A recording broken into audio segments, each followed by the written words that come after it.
All right. So, good afternoon to our fellow bookworms who are watching here today at another book talk here at Eight Letters Bookstore and Publishing. I'm your host, Cindy Wong. And as you can see here on our screen, we're going to launch a book for researchers and for those who is going to start with their thesis. So, it's called Thesis It by uh, Dr. Jasmine Malinao and Richelle and Juayong. So this is it entails best practices and misadventures in starting for research authors. All right. So before we get these two authors on stage, I would like to read some a little information about these two authors. Okay, they're very successful in what they do, and kung sino man ang makakapag-explain about research and thesis and stuff, sila yon, okay? They're the authorities in this. So, Dr. Jasmine Malinao is engaged in doing basic and applied research in modeling, model verification, complexity theory, graph theory, software engineering, and ICT-driven service science. She is currently an associate professor at the University of the Philippines, Visayas, Tacloban College. She also maintains research connections with the Algorithms and Complexity Laboratory and the Service Science and Software Engineering Laboratory of the Department of Computer Science, College of Engineering, University of the Philippines in Diliman. Wow, that's a lot. Okay, so she's also the founder of Dr. Jazz Research Consultancy Services in Palompon, Leyte, whose advocacy is research for all and in every corner of the land. She finished her doctorate at the Technist Universität. I need to make sure how to pronounce this. In Vienna, Austria, and her master's in the University of the Philippines in Diliman. Okay, and we also have Dr. Richelle and Juayong, an assistant professor at the University of the Philippines, Diliman. She teaches basic programming, algorithms, and data structures, and discrete mathematics for computer science. She's a member of S3 Lab and AC Lab of the Department of Computer Science in UP Diliman, and she finished her PhD, MS and BS degree in computer science at the same university. Her specialization includes membrane computing. Wow, this is beyond my brain cells today. A non-conventional computing model inspired by cells. She has also done research works on information, visualization, genome analysis, VR for healthcare, GPU computing, and study of workflows. Okay, so let me just call them on stage. To explain what are these? What are these all about? Ano to? Hi, Jasmine. Hi, Rich. Hello, Ma'am Cindy. Hello, Naloka ako. Cosby. Naloka ako. So, yun. So, I just want to show your book right here. So, this is it. It's best practices, misadventures in starting research. Well, so as you can see here, this is the book cover and all that. Dr. Jasmine and Rich, how did you start writing this book, and how did you come up with this idea? Well, ilang years na to in the making actually. Mm-mm. It started with just conceptualizing the thought na we wanted to formalize things na ilagay siya on paper na nakita namin na for multiple years of advising students and faculty members in creating and producing research articles, may mga nakikita kami na best practices and yung patterns na Mm-hmm. can speed you up in developing parts of your research. So doon nagsimula. Yung pinakauna ng naging inspiration nito was actually when we conducted a workshop together with faculty members from majority ay galing sa Visayas area, no? Doon kami sa UP Cebu. And we were tapped by a funding agency na mag-evaluate ng mga research proposals. And then nung nakita namin yung mga research proposals, masasabi na kailangan talagang i-improve yung research capability, not just from Mm-hmm. students towards faculty members who are also doing research, no, as perhaps in part of their graduate studies or nag-a-advise din sila. So, doon nanggaling yung inspiration na we need to translate this into writing so that hindi rin ma-repeat yung mga Mm-mm. sinasabi na rin namin, no, na it takes a bit of effort na magiging doon lang yung audience mo kung sino yung binibigyan mo ng mga ganong thoughts, no? Yung Mm-hmm. mga practices na yon. And sabi ko, why not have it in a book such that mababalikan yung yung mga best practices na yon and Mm-hmm. fundamentals of research kahit wala kami sa Mm-hmm. area. So yun. Mm-hmm. Okay, so I believe this is the first time that we are publishing such book here at Eight Letters Bookstore and Publishing. And um, now that we have this book, I can see the importance of it. But maybe I'll direct this question to Rich. Sino ba dapat yung magbasa ng mga ng libro na to? Sino ba dapat yung bumili ng book na to? And then para sino yung audience nyo? You know, who do you hope yung sino sa tingin niyo yung dapat na magbasa nito, like in times like this? Times like this, yun. Well, yung nabanggit kasi ni Ma'am Jazz kanina is yung para ba meron tayong documentation of things that we're teaching for a long time as research advisors. Pero ang isang hugot hugot din namin ay ang mga na mga researchers, mga nagsa-start ng research, mga nag-graduate studies. Marami yang hugot.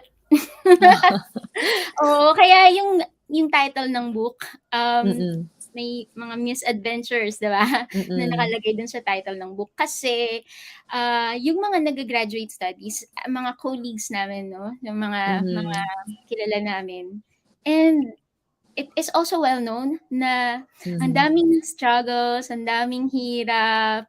And parang sometimes yung graduate studies para siyang you're battling you are fighting a battle alone.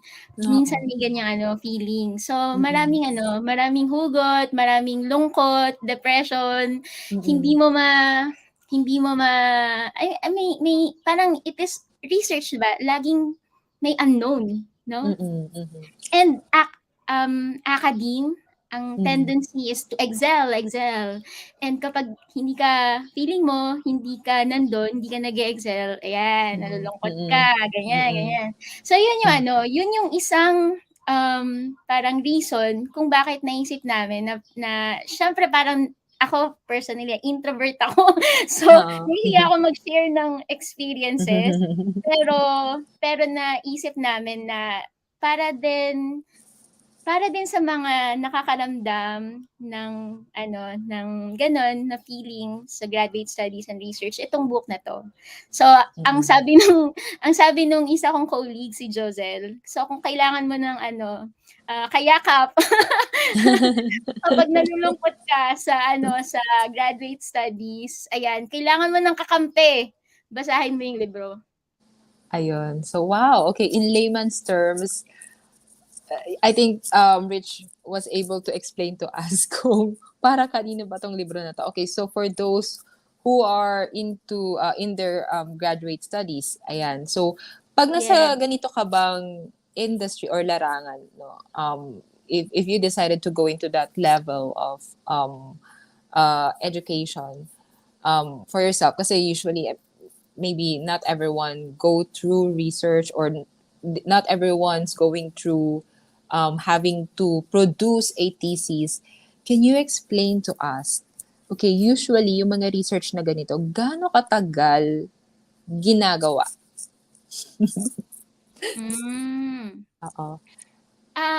Let's see. Buong SEM ba yan? Or? Kasi depende sa yung degree na kukunin mo. may research kahit sa undergrad studies. So for example sa amin, computer science na BS, bachelor degree, may 2 sems na devoted. One sem is for proposal, another sem is yung development of the thesis. So masters naman, ang graduate studies, so masters and PhD. We're getting free Ano, consultation here. kung full-time ka, 2 years yun, ideally. Wow. And kapag PhD, ideally, that is yung full-time work, hindi ka may ibang, may work aside, 3 years. Wow. So, nilagay ko yung term na full-time. Kasi kapag part-time ka, syempre hindi mo makukuha yung full units every semester. So, pwedeng mas maraming years yung ma-devote mo. Supposedly, ganun din, no? Meron kang isang sem na dinidevote para sa proposal, and ideally one more sem for the development of the thesis sa masters. And I think for the PhD, yata 2 years? Yeah, kung di ako nagkakamali, 2 years for the development of the dissertation. Wow, okay. So, Ma'am Rich. Okay, so I'm trying to wrap my head around this thing. So, okay, so hearing that, bakit kaya okay, that means marami namang nag-go through ng mga programs na to, right? Maraming nagpo-push through with that. But like what happens to their research afterwards? Like okay, fine, okay na defend na nila and all that. But what happens to it? Napapublish ba yun? Or what is the usual route? Okay. Ang requirement is na maka-create ka ng isang thesis document. So yun yung requirement para matapos ka.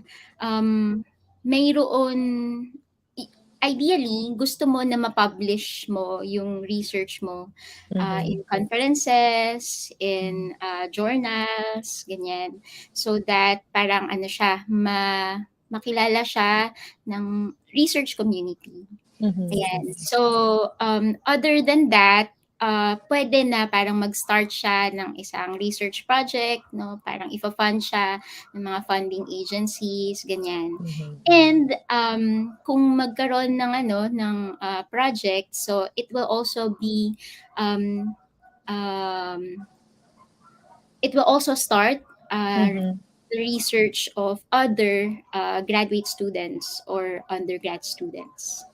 Yan. So, gagawa ka ng parang maliit na na research circle na hopefully ipopropagate mo rin sa research community as a whole. Nice. Okay, ayun. So that's a good route, and hopefully mas makitaan or makita natin in the future yung maraming research na to. Or I think maybe they deserve more exposure. But perhaps, magkaibang circle kasi yon, like literary community and then the research community. But I think both can complement each other. So for Doc Jasmine, does it feel like you have to produce a thesis when you were writing this book? Well, not for myself, no, but for ang target namin was for other people who starting research to produce research publications, be it a thesis or a scientific article published through a conference or through a journal na or any book, no? So yun yung tina-target namin na ma-produce ng ibang tao. So is there a lack? Is there a lack here in the Philippines ba? hindi pa gano'n ka ano, dami yung gumagawa ng research so far sa mga na-observe namin. For the Mm-mm. benefit of science and technology, no, ang usual, most especially dito sa province, is to get a research publication through, say, Mm-mm. a degree na master's or PhD for the sake of promotion sa kanilang trabaho. So Mm-mm. yun yung ano, initial na, it's a good motivation, no, of course, kasi you pursue a higher learning and then eventually produce an article Mm-mm. for the consumption of science and the people around it. Magandang motivation naman na may ganon. Pero while you do it, you eventually find out the beauty of research and development, the Mm-mm. beauty of science. So eventually napopropagate mo yung love na yon Mm-mm. to other people, and then you realize na it's bigger than a degree, it's Mm-mm. bigger than a publication. You're contributing to society and to science. Mm-mm. So Yun, I yun think yung it's ano main sana point. ma-accomplish ng book. Oo, sana ma-accomplish. Okay, so eto, so speaking of the book, it's only 800 pesos. And ayun na nga, I'm sure, nakita ko tong book na to, it's very juicy, marami silang, ayun nga, fundamentals or yung structure on how to produce a thesis dito sa book na to. So it's very useful. And then may sinabi dito si Henry N. Adorna, from UP Diliman, um, with regards to your book. So it's this is the praised. Okay, so there are many published literatures that talk about research and doing research. And I believe one of the best ways to educate new researchers on what and how to do research is by sharing your research journey to them. So, pag binasa ko yung libro, um, does it talk about your first hand experience in writing the book? Sorry, in conducting research. So it's more of that. Okay. Yes, so ang gusto din namin i-translate dito sa libro, no, sana Mm-hmm. eh yung research is both a scientific activity and a Mm-hmm. human development na activity. Kasi Mm-hmm. when people see that they want to pursue graduate studies, akala nila Mm-hmm. na it's just a scientific activity for the purpose Mm-hmm. of professional growth, no? Or Mm-hmm. kung ano man ang nagiging reason nila. But may iba din na nai-intimidate sa Mm-hmm. graduate studies na mag-push ng master's or PhD since sasabihin na, hindi naman ako ganun kagaling. But actually, yung research entails people who are hardworking na Mm-hmm. kahit you're not one of the most brilliant, no? Mm-hmm. um, yung science as a pattern, it has a general framework to do discovery on some things. So it Mm-hmm. just takes patience and hard work. Hindi lang dun sa work mo, kung hindi dun sa sarili mo. Mm-hmm. And that's why it is nice to recognize stories of people who went through it. Mm-hmm. Hindi lang sa story namin ni Rich, but stories ng mga nakakausap namin, friends namin. Kasi nga, yun, kanina nagsasabi si Rich na ideally 2 years ang master's, Mm-hmm. ideally 3 years ang PhD, but we see so many people na sobrang lumalabas na dyan sa timeline na yan. And Mm-hmm. yung struggle, yung depression, to go through the cycle na, naku, kaya ko ba to? Worthy ba to? Di ba? It takes a lot of patience na ibibigay mo sa sarili mo. And you have to go through that process as a human and as a scientist. So, Wow. yan. Nilalagay namin yan. I cannot imagine Yeah. what one has to go through. Parang ka ring nag-produce ng book. Like there's so Mhm. much self-doubt and there's so much parang kailangan talaga ng like more encouragement. But to give our audience an idea, can we cite one best practice in conducting research. Yun. Maybe for Ma'am Rich, pwede namang kahit isang patikim naman dyan, ano yung masasabi mong like pwedeng like best practice na pwedeng i-practice. I'm sure marami tayong malalaman from this book, but let's give our audience some info about this, kahit isa lang, isang tip. Sa akin, lalo na sa mga bagong researcher, number 1 tip, huwag kang mahiyang magtanong kung hindi mo alam.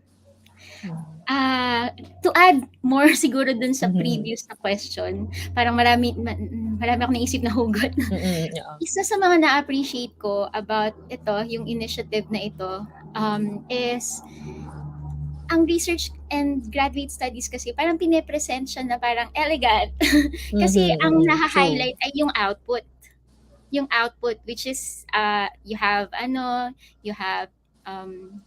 results, research results, meron kang theorem, meron kang software, mga ganyan. So laging yung happy side. Pero before you reach that happy side, ang daming kwento. Ang daming nangyari and maraming hindi nakakarating dun sa side ng happy. Yan. So, yun ang gusto naming i-expose. And yun yung minamahal ko sa initiative na to, na nakita yung other side. So aside from, yun nga, yung bang parang ang tendency mo kasi ay, ang ganda ng ang graduate studies, parang dapat magaling ka. So parang yun yung number 1 na number 1 para sa mga starting researcher na parang baka stupid yung tanong ko kasi hindi ko alam to. Yun yung experience ko rin kasi nung nagsa-start pa lang ako sa research na para bang meron akong auto filter na kapag may conversation, may research conversation, the tendency is to just shut up kahit na hindi ka naman na talaga nakakasunod. So, when you are left to do the job, kasi yung meron kang research advisor, for example, magkukwentuhan kayo, and mayroon siyang sasabihin na hindi mo naintindihan, parang sige, tahimik ka na lang tapos move on, parang let's just move with the conversation. Pero meron kang part na hindi naintindihan and meron siyang instruction na related dun sa part na hindi mo naintindihan. Hindi mo magagawa yung trabaho mo kung hindi mo naitanong yung part na hindi malinaw. So, and yan paulit-ulit yan. May parang pag student ka, 'di ba may authority kasi yung mga advisors. So parang nakakahiya na magtanong. Na parang kasi i-burden mo siya na mag-explain sa'yo kung hindi mo alam. Ayun, pero yun nga, parang pag hindi mo tinanong, may balik din sa'yo kasi hindi mo naiintindihan kung ano yung dapat mong gawin. Yeah. So para sa akin maging komportable ka sa mga bagay na hindi mo alam. Yun yung isang lesson sa research at sa graduate studies. From my understanding, from what you explained, Ma'am Rich, so tama ba na usual ba sa graduate studies, okay, kasi nandun yung prestige, so dapat like smart ka, kailangan magaling ka na. Bakit mo tinatanong tong mga tanong na to? Paano ka nakaabot dito kung di mo to alam? So, like, do you think it's very common na maka-encounter ng mga, like, may mga ganung tao ba sa research community? Madami! Sobra! But di mo to alam? Actually, yung first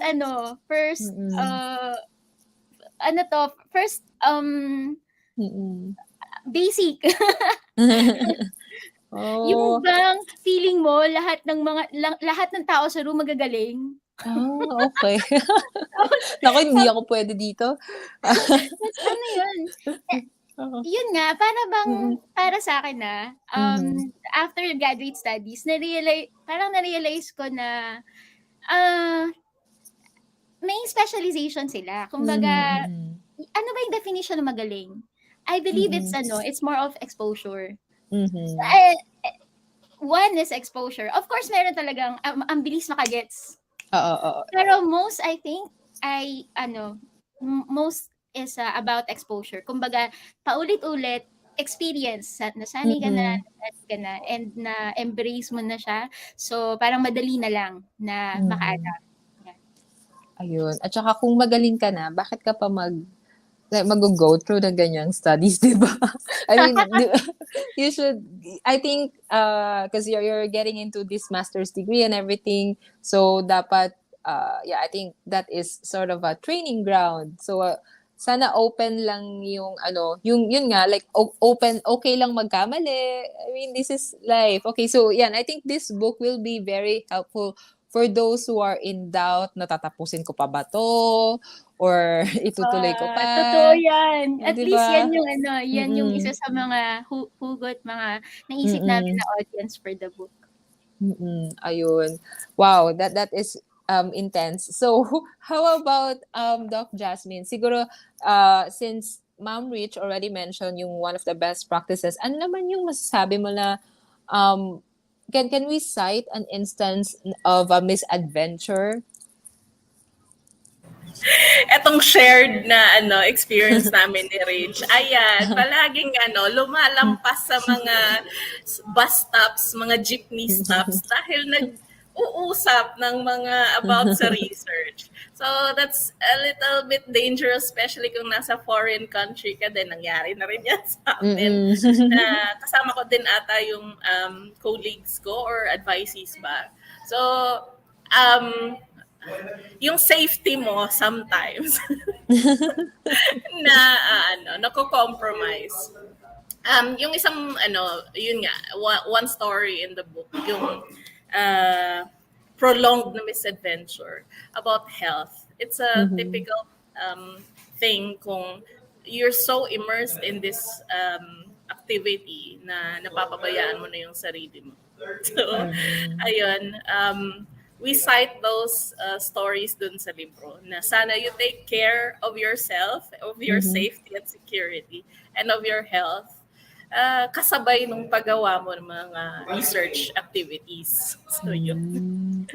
Oh, so wow. Okay, so ayan, isa lang yan or dalawa lang yan sa mga pwedeng misadventures na pwedeng mangyari, when you're conducting research and you're writing your thesis. Okay, so okay, I think we're nearing the end of this talk. I've been enjoying it so far. Marami pa akong gustong itanong.